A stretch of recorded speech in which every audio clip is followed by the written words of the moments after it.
बगैर संस्कार के अगर अनुशासित करते हैं जी जी जी तो फिर वो सिद्धांत उसने नहीं पकड़ा है और हमने अनुशासन को हार्ड कर दिया तो वो चोरी करेगा। जी जी जी इसलिए हमें उसको पहले संस्कारों से जोड़ना है, जी जी विचारों से उसे परिवर्तन अपने करना। विचारों में परिवर्तन ला करके विचारों से विचारों को मिला देना है।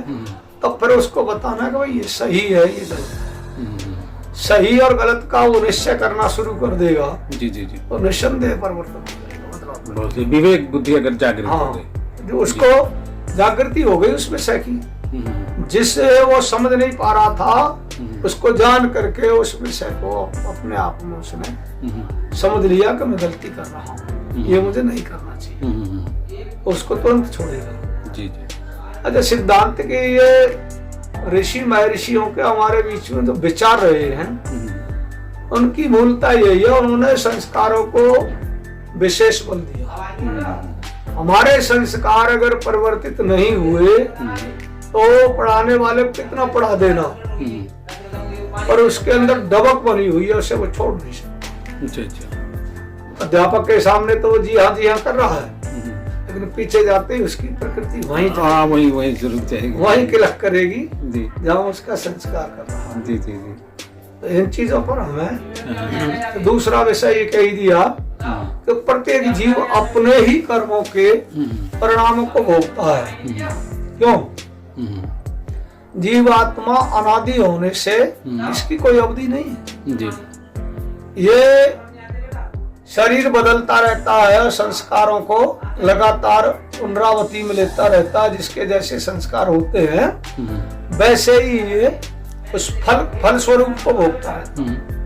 फल कब मिलता है? इसे सृष्टि की जब परमेश्वर रचना करता है तो उसमें इसका शरीर के साथ ही फल मिलते हैं। शरीर के बिना तो ईश्वर के सानिध्य में रहता है, चाहे मोक्ष हो या ना हो, वो जीवात्मा परमात्मा के सानिध्य में रहता है। जब शरीर मिलेगा तब संसार की जो उसको व्यवस्था है वो प्राप्त होती है।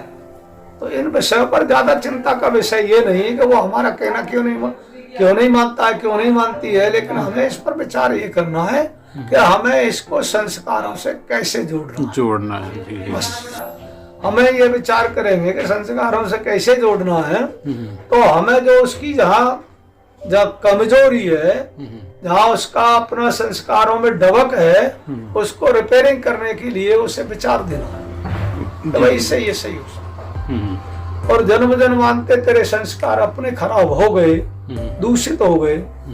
यहाँ पर एक बात कही गई कि जैसे ये इंद्रिय दोष होने से,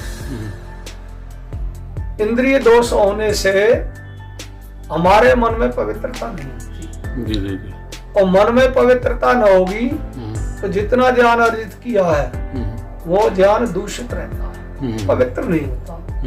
तो यहाँ ऋषि लिखते हैं कि पवित्र कर्म, पवित्र ज्ञान, पवित्र कर्म, पवित्र उपासना के बिना मुक्ति नहीं हो सकती। पवित्र का तात्पर्य दिया है कि उनमें जो अपवित्रता थी वो बिल्कुल हट चुकी है, वो हट चुकी है। जी जी जी तो इन विषयों को हमें अपने आप में बार बार इनका अवलोकन करके ये देखना पड़ेगा कि सामने वाला और मेरा अपना भी विषय है कि मेरे अंदर जो कमी जो दिखाई दे रही है उस कमी को ठीक करने का मेरा चिंतन है, और मैं उसे ठीक कर लूंगा तो संस्कार परिपक्व हो जाएंगे। अच्छा, ये संस्कारों का विषय है। क्या संस्कारों पर ऋषि ने क्यों बल दिया कि जैसे ये संसार की व्यवस्था तो ऊपर नीचे होती रहती है, लेकिन इन संस्कारों का महत्व क्या है?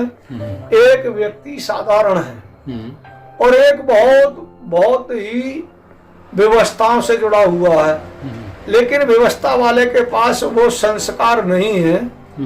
संस्कार नहीं, पुण्य विशेष है, पुण्य विशेष के कारण साधन उसके बने हुए हैं, लेकिन संस्कार नहीं है तो वो उस स्तर को विचारों से नहीं पा सकता।